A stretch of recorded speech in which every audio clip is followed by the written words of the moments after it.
Et mes sœurs en islam, la dua qu'on va parler dans cette vidéo, beaucoup d'entre nous ne savent pas ce que cela signifie et quand cela doit être dit. Abu Moussa al-Ash'ari, dans un hadith rapporté par Bukhari, a dit que je marchais et disais « La hawla wa la quwwata illa billah ». Le prophète, paix et bénédiction d'Allah sur lui, est venu vers moi et m'a dit « Veux-tu que je te guide vers un trésor parmi les trésors du paradis ?» J'ai dit « Oui, ya Rasulullah ». Il a dit « La hawla wa la quwwata illa billah » est un trésor du paradis. C'est-à-dire, il n'y a de force ni de puissance qu'en Allah. Les oulémas ont dit que la récompense est que le trésor est caché pour celui qui le dit dans cette dunya, celui qui agit en conséquence. Qu'est-ce que ça veut dire? Laissons Ibn Mas'ud nous expliquer ce que fait la hawla wa la quwwata illa billah. Il a dit qu'il n'y a aucun moyen d'arrêter de désobéir à Allah sans l'aide d'Allah. La hawla wa la quwwata illa billah. Tahawul, pour passer d'un état à un autre. Je ne peux pas passer de l'état d'insouciance à celui d'être guidé sans dire la hawla wa la quwwata illa billah. Vous voulez passer d'être plein de dettes à sans dettes, la hawla wa la quwwata illa billah.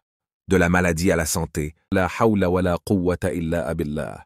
Vous êtes célibataire et vous souhaitez vous marier, la hawla wa la quwwata illa billah. De la pauvreté à la richesse, la hawla wa la quwwata illa billah.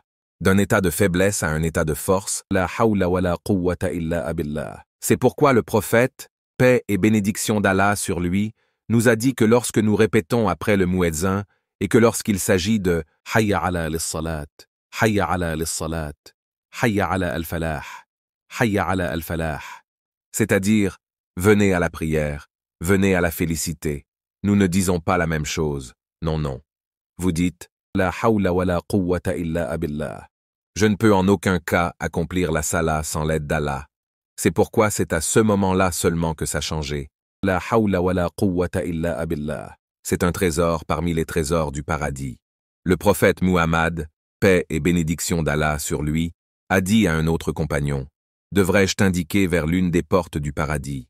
Il a dit oui. Il a dit « La hawla wa la quwwata illa billah » est l'une des portes du paradis. Beaucoup de gens prononcent cette déclaration au mauvais moment lorsqu'ils sont frappés par une calamité. Nous disons toujours « La hawla wa la quwwata illa billah ».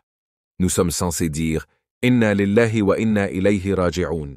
C'est ce que le Coran nous a enseigné. La hawla wa la quwwata illa billah n'est pas dans cet état lorsque vous êtes frappé par une calamité. La hawla wa la quwwata illa billah.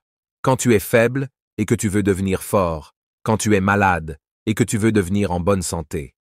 Vous voulez passer du tahawul au changement d'un état à un autre. C'est ce que signifie la hawla wa la quwwata illa billah. Et cela ne peut se produire sans l'aide d'Allah.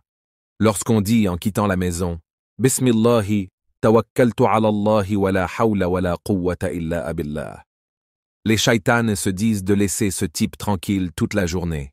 Comment pouvez-vous induire en erreur quelqu'un qui a été défendu, gardé et guidé en disant simplement « Bismillahi, tawakkaltu ala Allahi wa la hawla wa la quwwata illa billah ». Dans un autre hadith rapporté par Tirmidhi, le prophète Muhammad, paix et bénédiction d'Allah sur lui a dit « Il y a personne qui dit « La ilaha illallahu, Allahu akbar, la hawla wa la quwwata illa billahi » sans que tous ses péchés mineurs ne sont pardonnés, même s'ils sont nombreux autant que l'écume de la mer. Allahu Akbar. Alors, ya Ikhwan, ce sont les secrets de la hawla wa la quwwata illa billah. Quoi que vous traversiez, consacrez-en un certain temps à vous-même, faites-en une habitude, faites-en l'un de vos askars. Qu'Allah nous facilite et qu'il nous guide vers le droit chemin.